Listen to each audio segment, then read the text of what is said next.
السلام علیکم ورحمۃ اللہ وبرکاتہ۔ کیسے ہیں آپ ناظرین حضرات؟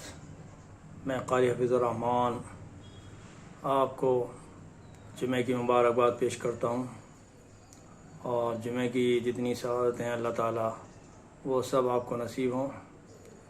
جمعہ کے دن درود شریف پڑھنے کی بڑی فضیلت آئی ہے، لہذا میں التماس کرتا ہوں کہ آپ زیادہ سے زیادہ درود شریف پڑھیں اور زیادہ سے زیادہ ثواب کے مستحق بنیں۔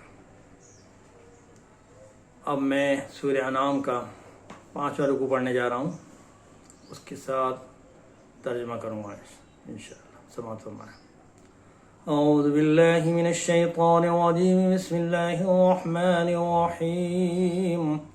وَلَقَدْ أَرْسَلْنَا إِلَىٰ أُمَمٍ مِّن قَبْلِكَ فَأَخَذْنَاهُم بِالْبَأْسَاءِ وَالضَّرَّاءِ لَعَلَّهُمْ يَتَضَرَّعُونَ فَلَوْلَا إِذْ جَاءَهُم بَأْسُنَا تَضَرَّعُوا وَلَٰكِن قَسَتْ قُلُوبُهُمْ وَزَيَّنَ لَهُمُ الشَّيْطَانُ مَا كَانُوا يَعْمَلُونَ فَلَمَّا نَسُوا مَا ذُكِّرُوا بِهِ فَتَحْنَا عَلَيْهِمْ أَبْوَابَ كُلِّ شَيْءٍ حتى إذا فرحوا بما أوتوا أخذناهم بغتة فإذا هم مبلسون فقطع دابر القوم الذين ظلموا والحمد لله رب العالمين قل أرأيتم إن أخذ الله سمعكم وأبصاركم وختم على قلوبكم من إله غير الله يأتيكم به انظر كيف نصرف الآيات ثم هم يصدفون قل أرأيتكم إن أتاكم عذاب الله بغتة أو جهرة هل يهلك إلا القوم الظالمون وما نرسل المرسلين إلا مبشرين ومنذرين فمن آمن وأصلح فلا خوف عليهم ولا هم يحزنون والذين كذبوا بآياتنا يمسهم العذاب بما كانوا يفسقون قل لا أقول لكم عندي خزائن الله ولا أعلم الغيب ولا أقول لكم إني ملك إن أتبع إلا ما يوحى إلي قل هل يستوي الأعمى والبصير أفلا تتفكرون صدق الله العظيم۔ ترجمہ سماعت فرمائیں۔ میں پناہ مانگتا ہوں اللہ کی شیطان مردود سے۔ شروع کرتا ہوں اللہ کے نام سے جو نہایت مہربان اور نہایت رحم والا ہے۔ اور ہم نے تم سے پہلے بہت سی امتوں کی طرف پیغمبر بھیجے، پھر ان کی نافرمانیوں کے سبب ہم انہیں سختیوں اور تکلیف میں پکڑتے رہے تاکہ عاجزی کریں۔ تو جب ان پر ہمارا عذاب اتر رہا تھا جب ان پر ہمارا عذاب آتا رہا کیوں نہیں عاجزی کرتے رہے؟ تو جب ان پر ہمارا عذاب آتا رہا تو کیوں نہیں عاجزی کرتے رہے؟ مگر ان کے تو دل ہی سخت ہو گئے تھے، اور وہ جو کام وہ کرتے تھے شیطان ان کی نظروں میں آراستہ کر کے دکھاتا تھا۔ پھر جب انہوں نے اس نصیحت کو جو ان کو کی گئی تھی فراموش کر دیا تو ہم نے ان پر ہر چیز کے دروازے کھول دیے، یہاں تک کہ جب ان چیزوں سے جو ان کو دی گئی تھیں خوب خوش ہو گئے تو ہم نے ان کو ناگاہ پکڑ لیا اور وہ اس وقت مایوس ہو کر رہ گئے۔ غرض ظالم لوگوں کی جڑ کاٹ دی گئی، اور سب تعریفیں خدا رب العالمین ہی کو سزاوار ہے۔ اور ان کافروں سے کہو کہ بھلا دیکھو تو اگر خدا تمہارے کان اور آنکھیں چھین لے اور تمہارے دلوں پر مہر لگا دے تو خدا کے سوا کون معبود ہے جو تمہیں یہ نعمتیں پھر بخشے؟ دیکھو ہم کس طرح اپنی آیتیں بیان کرتے ہیں، پھر بھی یہ لوگ روگردانی کیے جاتے ہیں۔ کہو کہ بھلا بتاؤ کہ تم اگر خدا کا عذاب بے خبری میں اگر تم پر خدا کا عذاب بے خبری میں آیا یا خبر آنے کے بعد آئے تو کیا ظالم لوگوں کے سوا کوئی اور بھی ہلاک ہوگا؟ اور ہم جو پیغمبروں کو بھیجتے ہیں تو خوشخبری سنانے اور ڈرانے کو، پھر جو شخص ایمان لائے اور نیکوکار ہو جائے تو ایسے لوگوں کو نہ کچھ خوف ہوگا اور نہ وہ اندوناک ہوں گے۔ اور جنہوں نے ہماری آیتوں کو جھٹلایا ان کی نافرمانیوں کے سبب انہیں عذاب ہوگا۔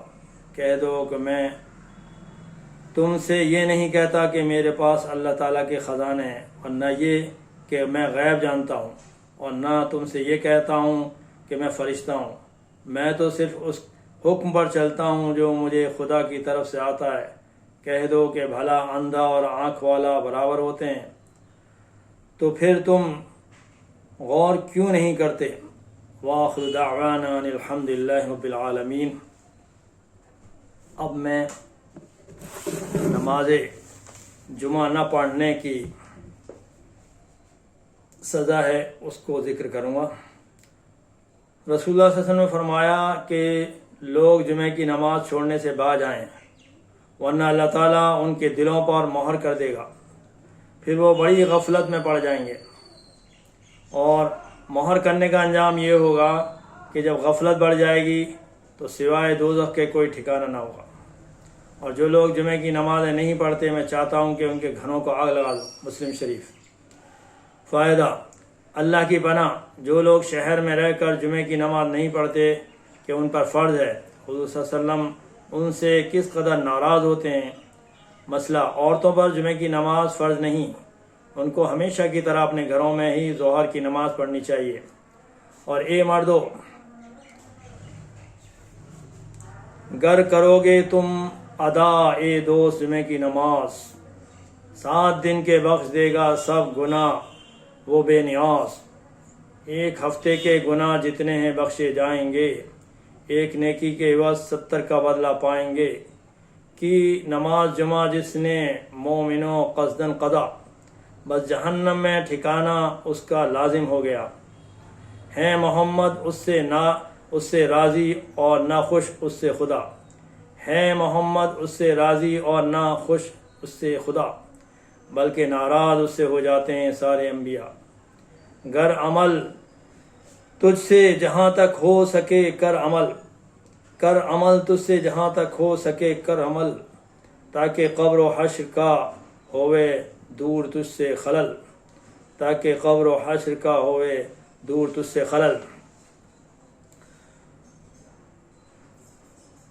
جز عمل کوئی بھی تیرا کام آئے گا نہیں، بعد مرنے کے قبر پر کوئی جائے گا نہیں۔